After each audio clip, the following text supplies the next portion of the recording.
Bonjour à toutes et à tous, bienvenue à cette seconde journée des Rencontres Rares 2019. Je suis Nathalie Touret, je suis journaliste et productrice et c'est un plaisir pour moi de vous accompagner tout au long de cette seconde journée. Beaucoup d'entre vous étaient sans doute présents dès hier, donc on va être dans la continuité de ces échanges passionnants qu'on a eus hier avec sur scène bien sûr des patients, des experts, des médecins, des cliniciens, des entrepreneurs également qui vont venir échanger et débattre autour de sujets passionnants. Vous connaissez déjà un peu le programme, mais je vous rappelle quand même quelques-uns des sujets qui vont être abordés aujourd'hui. La modification du génome, la thérapie génique, le lien possible dans les traitements entre maladies fréquentes et maladies rares, et puis également les perspectives européennes et le parcours de vie des patients.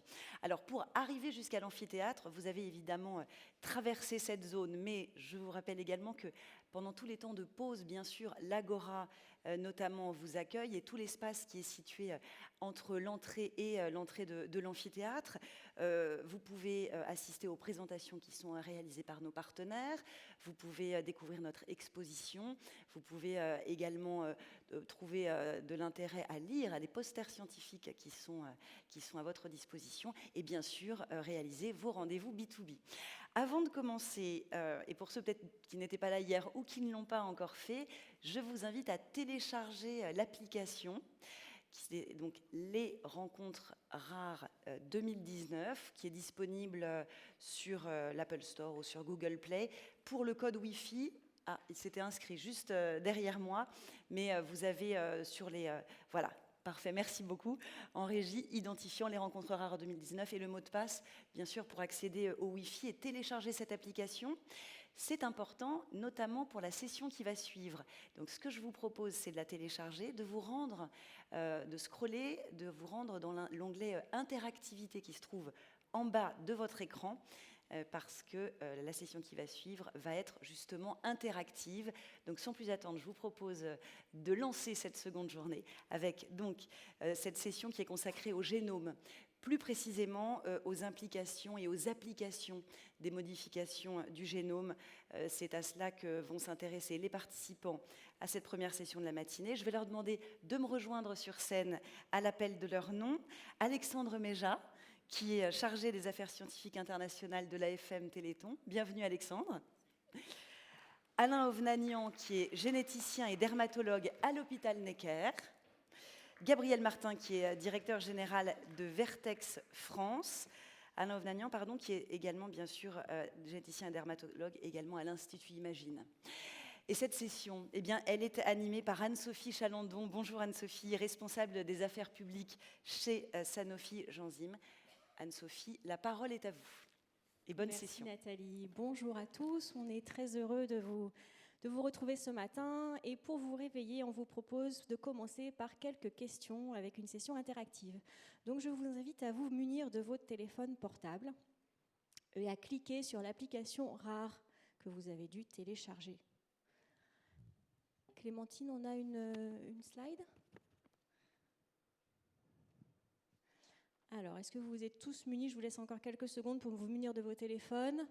Donc, sur l'application Rare, il y a un petit icône qui s'appelle onglet Interactivité.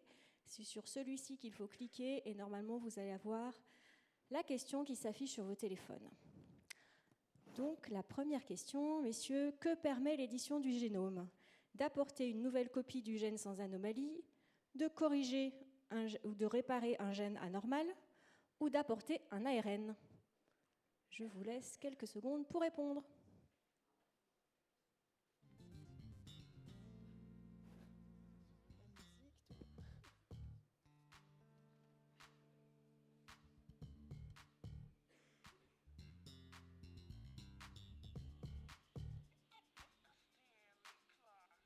Est-ce que ça fonctionne? Oui, ça fonctionne, on me fait signe.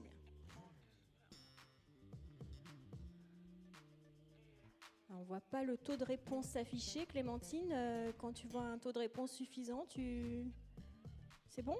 Allez, la première réponse. Donc, vous avez été une majorité à répondre de corriger et réparer un gène anormal. Alain, est-ce que vous voulez apporter des précisions sur cette réponse, s'il vous plaît? Oui, félicitations. C'est effectivement la réponse correcte, puisque la thématique de cette session, c'est modification du génome, c'est-à-dire gene editing. Par gene editing, comme vous le savez, c'est la modification du génome en insérant, en supprimant ou en remplaçant un ou plusieurs nucléotides, par opposition aux approches d'addition génique. Donc l'option 1, c'était addition génique, non, c'est pas ça. L'option B est correcte. On aurait même pu ajouter et invalidation du gène, ce qui est plus facile à obtenir par gene editing. Aborter un ARN messager, non. Oui, donc la majorité des réponses étaient correctes. Merci pour ces précisions. On peut lancer la question de Clémentine. À ce jour, l'édition du génome reste une technique in vitro, un processus biologique observé, étudié en éprouvette ou en laboratoire dans des conditions artificielles, une technique ex vivo, processus biologique observé, étudié sur des cultures de cellules vivantes effectuées au laboratoire hors de l'organisme dont elles proviennent, ou réponse C, une technique in vivo, processus biologique observé, étudié dans un organisme vivant. Je vous laisse quelques secondes pour répondre.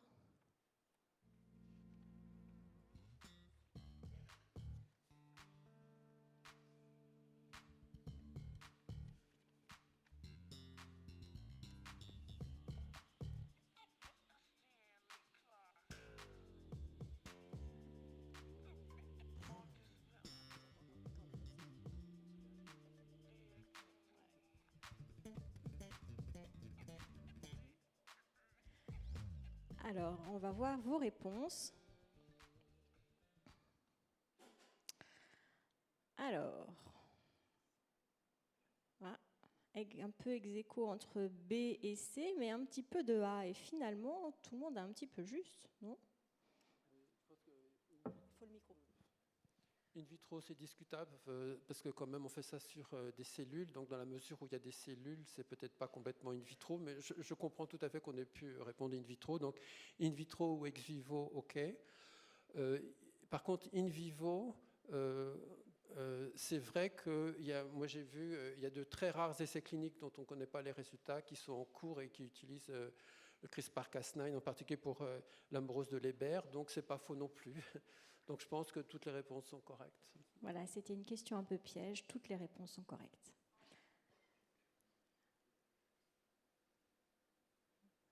On passe à la question 3. Qu'est-ce que CRISPR-Cas9 ? Est-ce que c'est une thérapie génique, des ciseaux moléculaires, le nom d'une nouvelle technique biochimique ou une marque de cornflakes ? Quelques secondes pour répondre. Votez tous la D.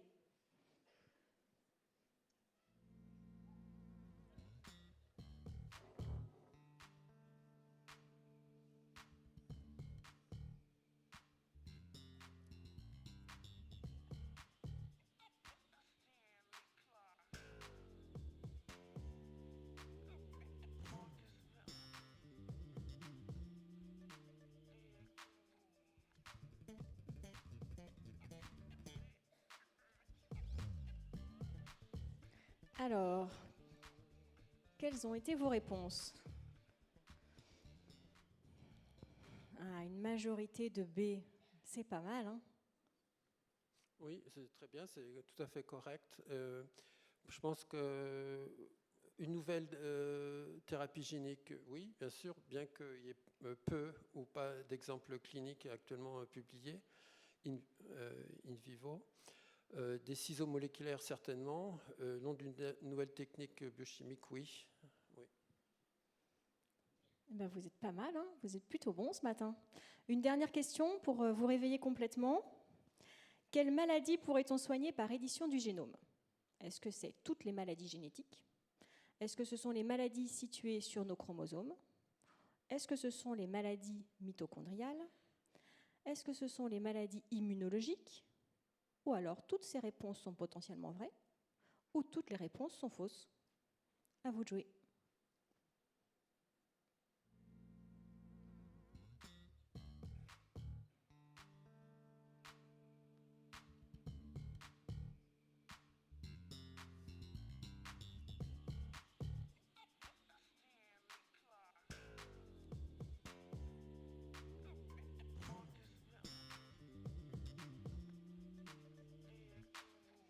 Alors, voyons.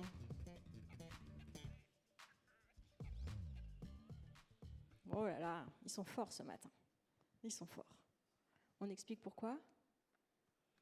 Oui, félicitations. Je pense que donc, ça prouve que les auditeurs là sont très optimistes et je partage votre optimisme. Je pense qu'effectivement, potentiellement, on peut envisager de corriger toutes les maladies mendéliennes au moins, mais la réalité et l'expérimentation et les limitations nous montreront que si ça se fait, ça se fera à des vitesses différentes, puisqu'il y a des contraintes et des normes de sécurité et des efficacités qui sont très différentes. On verra aussi que c'est très différent si on peut traiter in vivo ou ex vivo. Mais je partage votre enthousiasme et pour une réponse toutes les maladies génétiques potentiellement, sans que cela puisse quand même, il ne faudrait pas créer trop d'espoir non plus, mais sur plan théorique, toutes les maladies mendéliennes peuvent bénéficier de ce type d'approche, mais en tenant compte bien sûr des difficultés d'atteindre le tissu et de délivrer l'outil qui fait l'édition in vivo ou ex vivo. Alors, merci à tous pour avoir participé à notre petit jeu de ce matin. Alexandre, en tant que patient, pour aller plus loin, quelles questions tu aimerais poser à nos deux experts de ce matin ? Bien, bonjour à toutes et à tous. Oui, je vois qu'on a une assemblée qui a l'air bien informée. Pour autant, CRISPR-Cas9, on en parle aujourd'hui comme d'une révolution. On en entend aussi bien dans les médias génériques que dans les journaux scientifiques. Pour autant, le terme CRISPR-Cas9, ça reste quand même assez abscon pour les patients. Et donc, professeur Ovagnan, est-ce que vous pourriez nous dire un peu plus en pratique à quoi cela correspond ?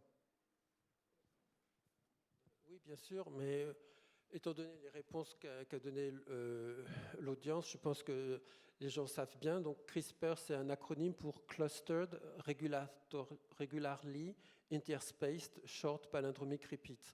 Donc, en français, ce sont des répétitions courtes palindromiques qui sont espacées régulièrement et regroupées.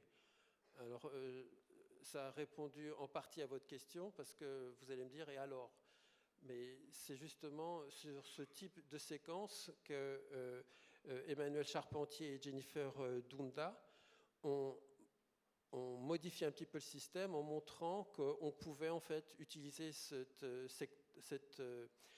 processus physiologique parce que c'est un système bactérien de protection contre l'invasion par les phages ou par les plasmides. En fait, les bactéries comme Streptocoque ou Staphylocoque, depuis des millénaires, ont développé ces outils pour découper, intégrer l'ADN du phage pour ensuite le détruire spécifiquement. Donc c'est en modifiant un petit peu ce système qu'ils ont pu cibler sur les gènes d'intérêt l'activité d'une enzyme donc qui s'appelle les Cas. Il y a plusieurs familles de Cas, il y en a au moins 3. La plus étudiée, c'est les Cas9. Et ces Cas signifient donc CRISPR associated gene. Donc ce sont des endonucléases qui coupent l'ADN double brin. Donc c'est pour répondre à votre question, que veut dire CRISPR-Cas9 ? CRISPR, ça désigne simplement le type de séquence répétée palindromique courte, regroupée et séparées à courte distance, mais qui sont le site de coupure et de reconnaissance par ces enzymes Cas. Alors, j'entends que c'est un système dérivé des bactéries. Oui. Pour autant, on en parle aujourd'hui comme un système de thérapeutique chez des humains, donc des mammifères. Oui. Et donc, à quel type cellulaire ça peut s'appliquer ? Pas uniquement les bactéries.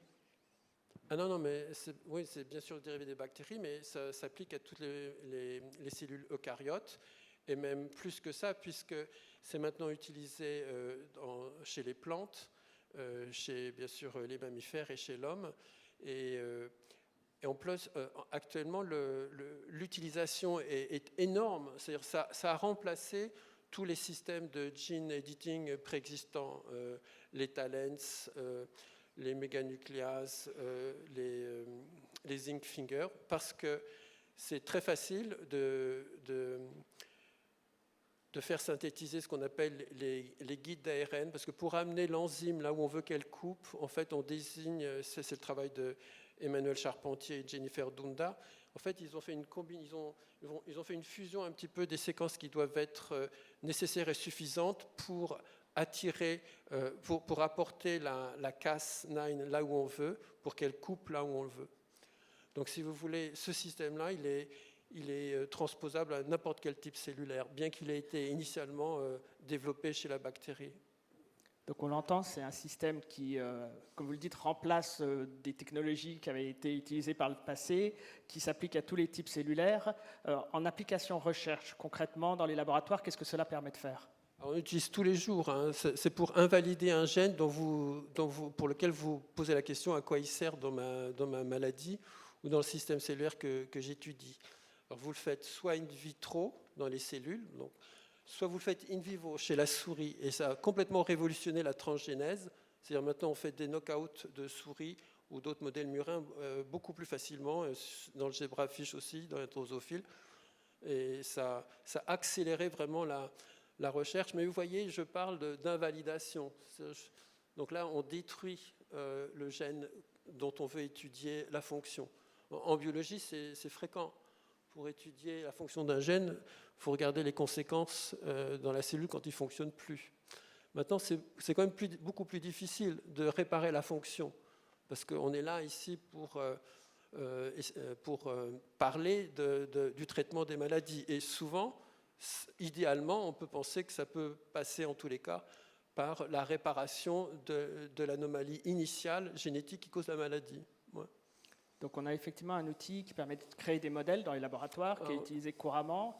Mais effectivement, le point de vue du patient, c'est comment ça peut se transposer ensuite dans une application thérapeutique. Donc quelles applications thérapeutiques on peut envisager ou sont déjà tentées dans vos laboratoires ? Je pense que j'ai vu qu'il y avait Olivier Hermine et s'il y a d'autres hématologues, ils sont tout à fait au courant et même ils utilisent la technologie CRISPR-Cas qui a été, je crois, appliquée au CAR T-cell. Donc c'est une combinaison de chimérique antigène récepteur, chimérique antigène récepteur porté par des lymphocytes qui permettent de cibler une molécule qui est exprimée dans un cancer, en particulier les cancers hématopoïétiques. Et donc, en combinant ces CAR T-cells avec du gene editing d'autres gènes pour utiliser des CAR T-cells allogéniques, je pense que là, c'est un très bel exemple de combinaison du gene editing à une autre technologie pour traiter des hémopathies malignes, donc in vivo. Comme j'ai dit, il y a plusieurs essais cliniques qui utilisent CRISPR-Cas9, qui sont beaucoup en Chine, mais ils ne sont pas publiés pour l'instant. Il y en a un et qui sont ex vivo. Il y en a un in vivo sur l'amorose congénitale de Leber, dont les résultats ne sont pas connus. Donc la translation sur la clinique est en train de se faire. Je pense que ça a peu d'intérêt de parler vous avez certainement entendu parler dans les médias des embryons édités, édités pour qu'ils soient protégés de l'infection par HIV par un Chinois. Donc il va présenter ses travaux à un congrès international de genome editing le 28 novembre. Donc toute la communauté sera intéressé par ce qu'il dira, mais comme vous le savez, il est très, très, très, très critiqué parce que les conditions éthiques ne semblent pas avoir été remplies.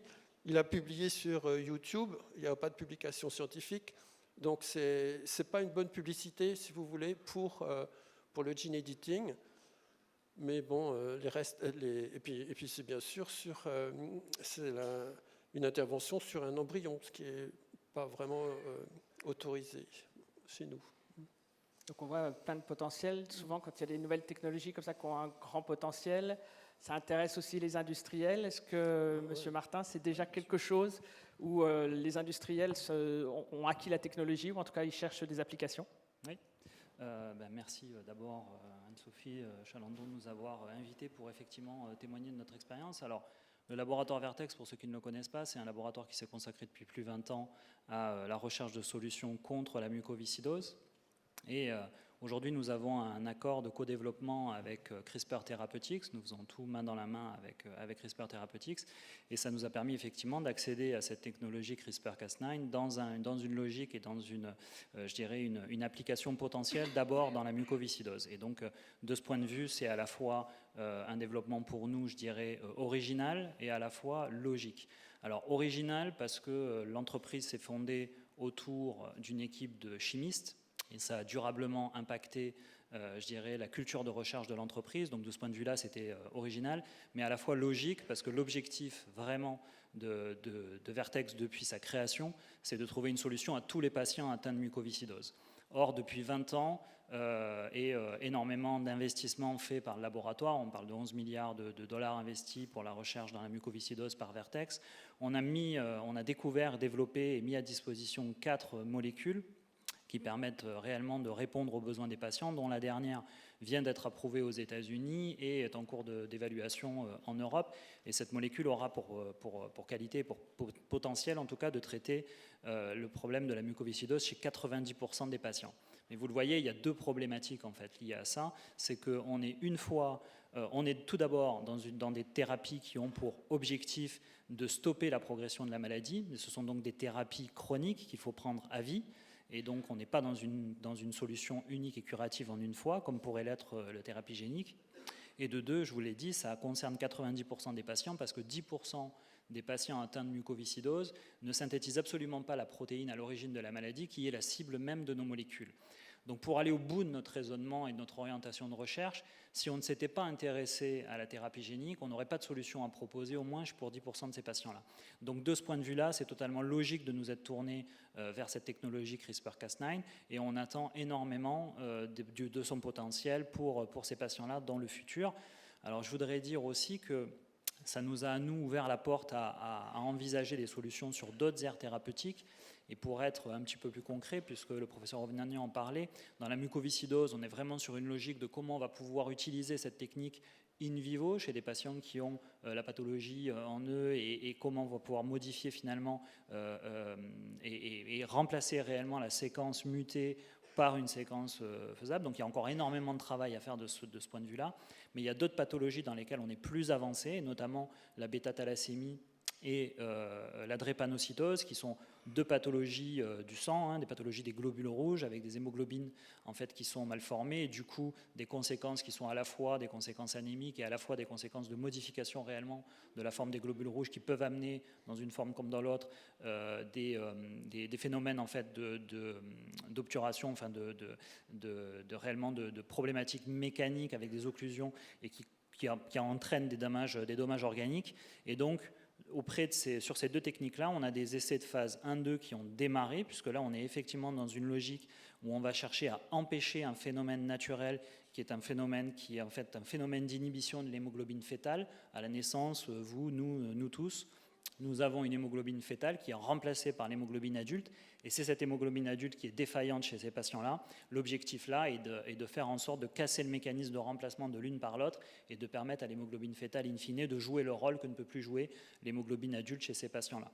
Donc les essais ont commencé, donc ça devient absolument concret. Et je crois que de ce point de vue-là, c'est assez excitant pour les patients, pour la communauté, l'ensemble des scientifiques qui s'intéressent à ces sujets-là, parce que ça ouvre clairement le champ des possibles pour les patients atteints de maladies génétiques. Ça, c'est clair. Oui, effectivement. Monsieur Ovagnan. Si je peux rajouter, ce n'est pas le point de vue de l'industriel, je suis qu'académique, mais sur plan préclinique, je peux vous affirmer que les progrès avancent à vitesse grand V, en particulier dans le domaine des maladies auxquelles on s'intéresse en particulier, les maladies génétiques de la peau, comme les épidermolyses bulleuses. Plusieurs équipes, dont la nôtre, ont montré que l'utilisation de l'approche par gene editing, par CRISPR-Cas9, avait vraiment le potentiel de corriger et de façon prolongée les défauts moléculaires spécifiques du gène du collagène 7 qui donne cette forme graphissime d'épidermolyse bulleuse dystrophique récessive sur laquelle on travaille depuis des années. C'est une approche qui n'est pas au point de proposer un essai clinique, puisque les limitations sont, comme souvent en thérapie génique, c'est la sécurité, bien sûr. Quand on utilise ces outils de gene editing, c'est s'assurer qu'il n'y a pas de ce qu'on appelle de off-target effect, c'est-à-dire que votre nucléase ne va pas couper à un endroit qui est délétère et qui va entraîner des conséquences qui ne sont pas souhaitables. Donc bien sûr, ça fait partie de l'investigation systématique de tous ces travaux précliniques avant de proposer un essai clinique. Et puis il y a aussi l'efficacité de la correction, puisque quand on apporte une matrice de recombinaison qui correspond à la séquence normale que vous voulez remplacer, l'événement est certes se produit, mais pas avec une très grande fréquence, mais on arrive dans des systèmes de pots en culture à arriver à 25% de correction, ce qui est largement suffisant pour les maladies sur lesquelles on travaille. Et on peut aussi, bien sûr, comme on en parlait, invalider le gène, mais dans un but thérapeutique, comme vous avez mentionné l'intérêt de faire le knockout de BCL11A. On a la nature ou la position des mutations qui causent la maladie, comme dans l'amorose de Leber ou la myopathie de Duchenne. Si vous envisagez de couper entre les exons dans lesquels sont situées les mutations qui causent des frame shifts, si vous enlevez ce fragment du gène cible et sans apporter de matrice, vous allez induire donc un phénomène de recombinaison non-homologous end joining en anglais. Donc c'est une recombinaison non homologue par les bouts, qui va conduire à un changement de phase de lecture, mais ce n'est pas grave puisque ça se passe dans des introns.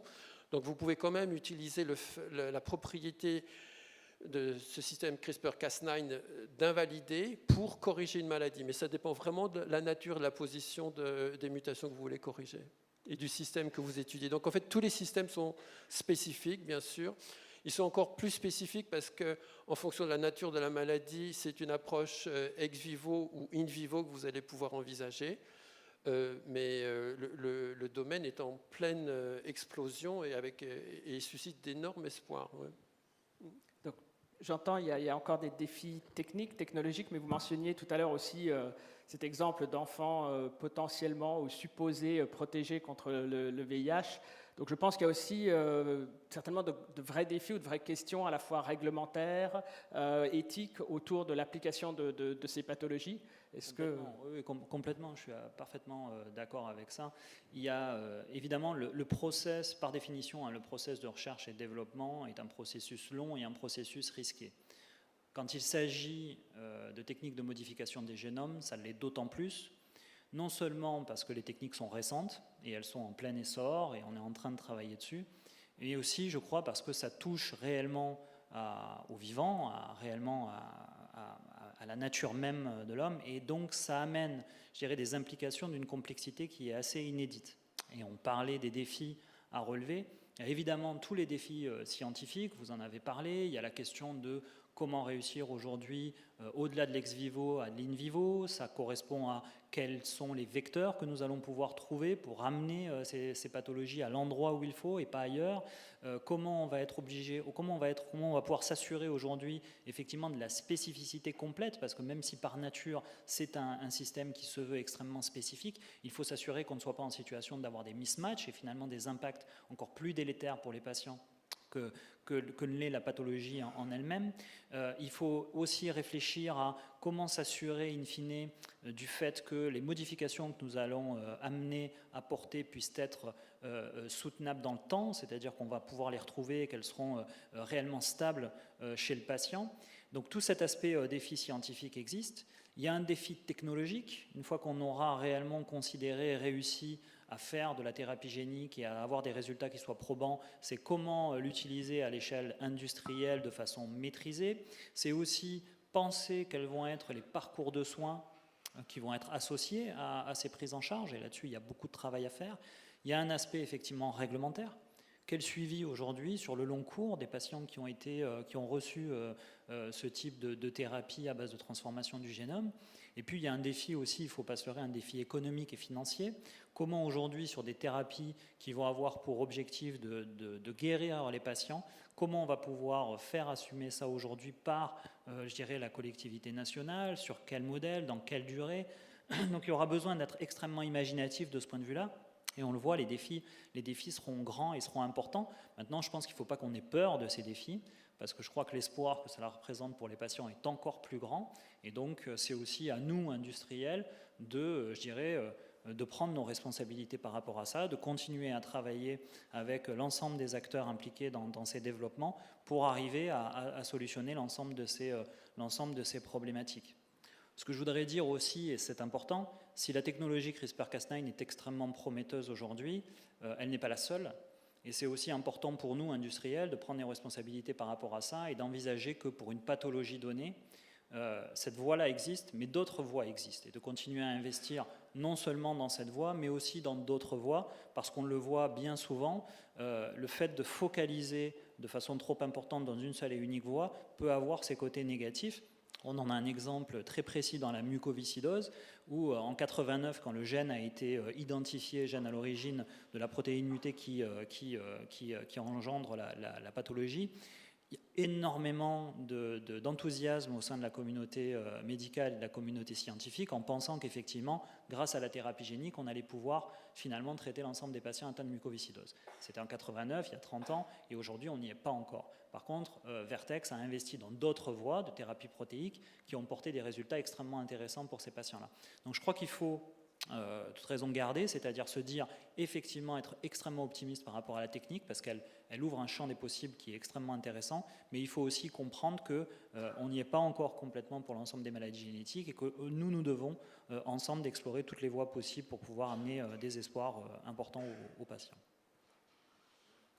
Ben écoutez, je retiens de ces échanges qu'on a, si j'ai bien compris, une technologie de rupture avec effectivement une molécule qui semble capable à la fois de remplacer l'ancienne technologie, tout en étant dérivée des bactéries, de s'appliquer à l'ensemble des cellules.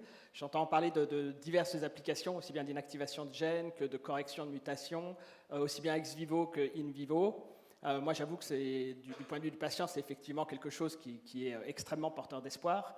À la différence d'autres technologies, je note, en tout cas, mais j'ai l'impression qu'elle est très rapidement passée de la recherche fondamentale à des applications pure recherche, à déjà des académiques qui rapidement imaginent comment ils peuvent l'utiliser en thérapeutique et voir une adoption par les industriels. Donc ça aussi, c'est assez rassurant de se dire qu'aujourd'hui, on n'est plus dans des cycles de recherche qui prennent 10, 15, 20 ans pour passer de l'académique à l'industriel. Maintenant, j'entends aussi qu'il faut être attentif à toutes ces questions que vont poser ces nouvelles technologies, aussi bien au niveau éthique, évidemment, que dans le suivi des patients, puisque en tant que technologie nouvelle, on a besoin vraiment de prendre du recul par rapport à ces technologies. Donc j'espère qu'on aura l'occasion de se revoir à de prochains rares pour parler des premiers résultats concrets de ces technologies. Mais j'avoue que c'était extrêmement instructif et très porteur d'espoir. Merci. Je vous remercie tous les trois d'avoir partagé avec nous votre enthousiasme autour de cette nouvelle technologie et les espoirs que ça va apporter pour les malades. Nathalie, on est un petit peu en avance. Est-ce qu'on propose quelques questions ? Mais absolument, avec plaisir. Je vois qu'il y a des mains qui se lèvent. Monsieur Mandel, Daniel. Oui, merci pour cette très intéressante présentation. Peut-être deux petites questions. L'une sur l'essai clinique thalassémie. Quand est-ce qu'on peut espérer avoir des premiers résultats, puisque je crois que les inclusions ont déjà commencé depuis un certain temps.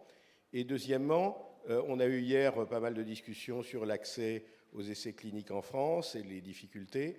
Est-ce qu'il y aura un essai clinique en France ou c'est pas prévu ?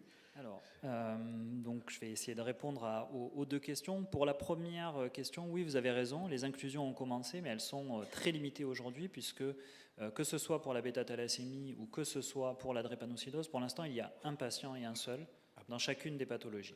Pourquoi ? Parce que nous avons décidé de mettre en place un suivi très spécifique et relativement long de ces patients, puisqu'on parle d'essais de plus de 6 mois, pour pouvoir réellement faire le suivi à l'individu des conséquences de l'application de la transformation du génome chez cet individu avant d'être en capacité d'ouvrir plus largement à d'autres patients. Donc ça sera des essais qui vont être relativement longs et je pense qu'il ne faut pas envisager en tout cas de retour de ces essais avant au moins une bonne année, voire potentiellement plus.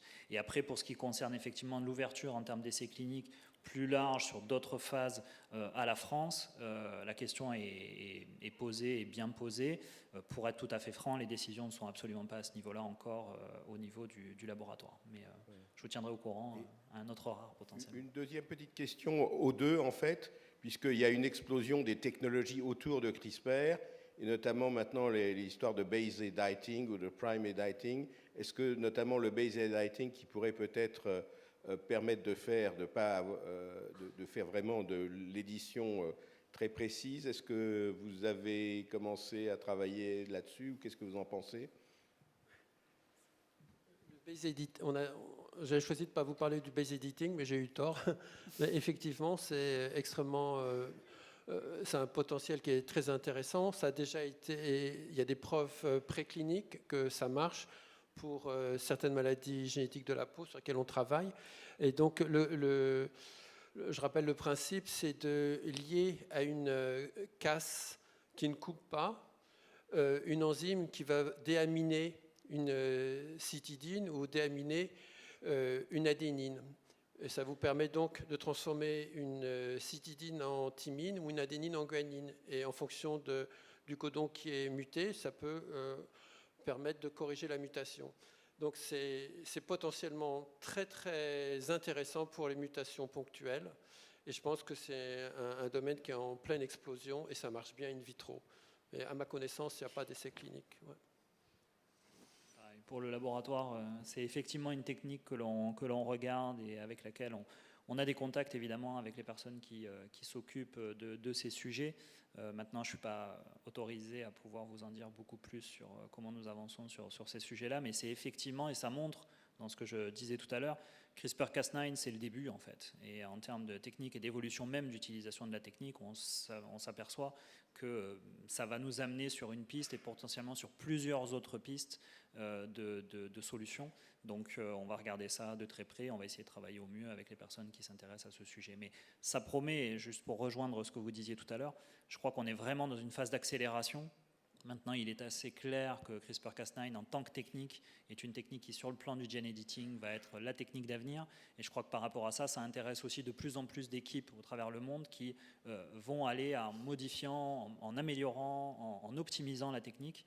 Et donc, c'est effectivement très prometteur pour la suite. Mais on est vraiment à des stades encore très précoces à ce stade. Y a-t-il une autre question? Oui, merci pour cette très belle table ronde. Effectivement, le base editing avance beaucoup avec la possibilité toute récente de corriger les 4 bases maintenant. Donc c'est vraiment une technologie qui permettrait éventuellement d'avancer très très vite. Je voulais vous demander comment vous pourriez développer le rationnel d'une approche de réactivation de l'hémoglobine fétale par rapport au fait qu'il y a maintenant un produit sur le marché, Bluebird Bio, qui est pour la bêta-thalassémie d'intégrer le gène sain de l'hémoglobine bêta. Donc, comment vous pourriez comparer les avantages de votre approche par rapport à celle déjà existante? C'est encore beaucoup trop tôt pour le dire, parce qu'il va falloir qu'on attende effectivement les résultats des essais cliniques pour voir quels seront les résultats réellement chez les patients, comment cela va s'intégrer. Donc c'est beaucoup trop tôt pour le dire. Je pense que c'est 2 voies différentes effectivement d'approche pour trouver une solution à une même problématique. Bluebird Bio a fait un très bon travail qui est vraiment à louer, qui amène des résultats extraordinaires et très prometteurs. De notre côté, c'est une autre voie étudiée. J'ai envie de dire que nous verrons effectivement les résultats des essais cliniques pour essayer de comprendre si oui ou non on amène une réponse. Ce que je peux dire, c'est que la voie que nous avons étudiée est une voie qui en fait existe de façon assez naturelle. La raison pour laquelle on s'est intéressé via la technique CRISPR-Cas9 à l'invalidation de la régulation négative via BCL11 de l'hémoglobine fétale, c'est parce que chez certains patients, chez qui on a trouvé une bêta-thalassémie et une drépanocytose, on s'est aperçu que ces patients étaient non symptomatiques du fait de la présence d'hémoglobine fétale chez ces patients-là. Et donc c'est finalement ni plus ni moins que l'essai aujourd'hui de mimiquer ce qui a été présent et ce qui a été observé chez certains patients et d'en retirer les effets et de voir quels seront les résultats. Donc ce sont deux techniques aussi également de production différentes, de commercialisation et d'industrialisation qui seront différents. Donc il y aura des avantages pour l'un et pour l'autre et il sera au vu des résultats des essais cliniques intéressant pour nous de regarder si l'avenir est réellement via une technique, via l'autre, ou même de laisser le choix à la communauté scientifique entre les deux techniques, de pouvoir éventuellement regarder ce qui peut être le plus efficace de leur point de vue.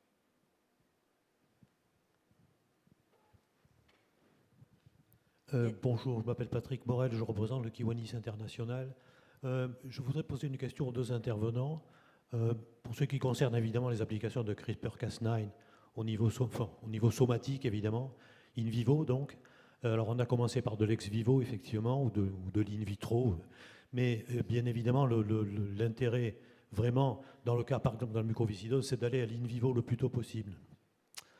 Dans ces conditions où on doit traiter un maximum de cellules, évidemment, qu'est-ce que vous envisagez comme vecteur, en fait? Est-ce qu'on reste sur des vecteurs viraux, rétroviraux, ou d'autres processus de vectorisation des composés de CRISPR-Cas9? Moi, je vais faire une réponse qui est extrêmement frustrante. Je ne suis pas autorisé à vous en parler. Donc, je suis vraiment désolé, mais ça fait partie effectivement aujourd'hui du secret industriel et développement sur lequel nous sommes engagés, d'autant que c'est un co-développement avec CRISPR Therapeutics, donc je ne suis vraiment pas autorisé à vous en parler. Ce que je peux vous dire, c'est que oui, il y a évidemment les vecteurs viraux classiques, et puis il y a d'autres pistes qui sont étudiées, mais je ne peux pas à ce stade vous en donner une lecture, malheureusement. Moi, je vais essayer de vous donner une réponse un peu plus spécifique. Donc, vous voulez une expression hit and run. Vous ne voulez pas une expression prolongée de votre Cas9, parce que sinon, il va continuer à couper. Est-ce que vous avez corrigé? Donc, ça définit déjà le cadre de vecteur que vous allez utiliser. Donc, si c'est un vecteur viral, donc ce sera un vecteur viral non intégratif. Et selon le type cellulaire que vous ciblez, vous allez utiliser un adenovirus associated virus ou un antivirus non intégratif. Ça dépend vraiment du tropisme du type cellulaire qui vous intéresse pour le virus que vous voulez utiliser. Maintenant, il y a des méthodes physiques comme qui utilisent des ribonucléoprotéines par électroporation, et c'est ce qu'on fait au laboratoire et ça marche bien. Donc je pense que dans la mesure où c'est une expression transitoire de votre Cas9 que vous voulez, vous pouvez utiliser des vecteurs non intégratifs dont le type dépendra de leur capacité de packaging et puis surtout du tropisme cellulaire et tissulaire. Mais vous pouvez aussi envisager des méthodes physiques d'électroporation avec les ribonucléoprotéines. On va prendre une dernière question, s'il vous plaît, madame. Oui, je suis tout au fond. Plus qu'une question, une remarque, je pense qu'il faut insister sur le retard énorme pris par la France et l'Europe sur ces technologies, avec des technologies entièrement brevetées à l'heure actuelle par les États-Unis, le Broad, la Corée. J'en donne pour exemple un outil que nous avons développé dans le cadre de notre infrastructure d'avenir TFOR qui s'appelle CRISPR et qui est en collaboration avec l'Université de Californie Santa Cruz pour dessiner bioinformatiquement les CRISPR le mieux possible, qui est considéré comme l'un des deux outils avec l'outil du MIT de référence. Et on a à l'heure actuelle 3000 hits par jour aux États-Unis sur cet outil, et à peine quelques dizaines en France ou en Europe. Donc, voilà, je pense qu'il faut vraiment qu'il y ait une réaction pour ne pas que ces technologies soient totalement sous contrôle des pays asiatiques ou américains.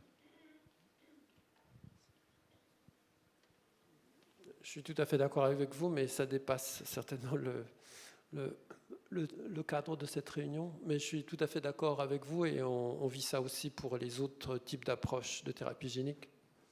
Je pense que c'est un phénomène général. Ouais. Bien, merci à tous. Merci à la salle d'avoir participé au sondage interactif. Merci à tous les trois, Gabriel, Alain et Alexandre. On voit que c'est technique et très excitante et on attend la suite. Merci. Merci beaucoup.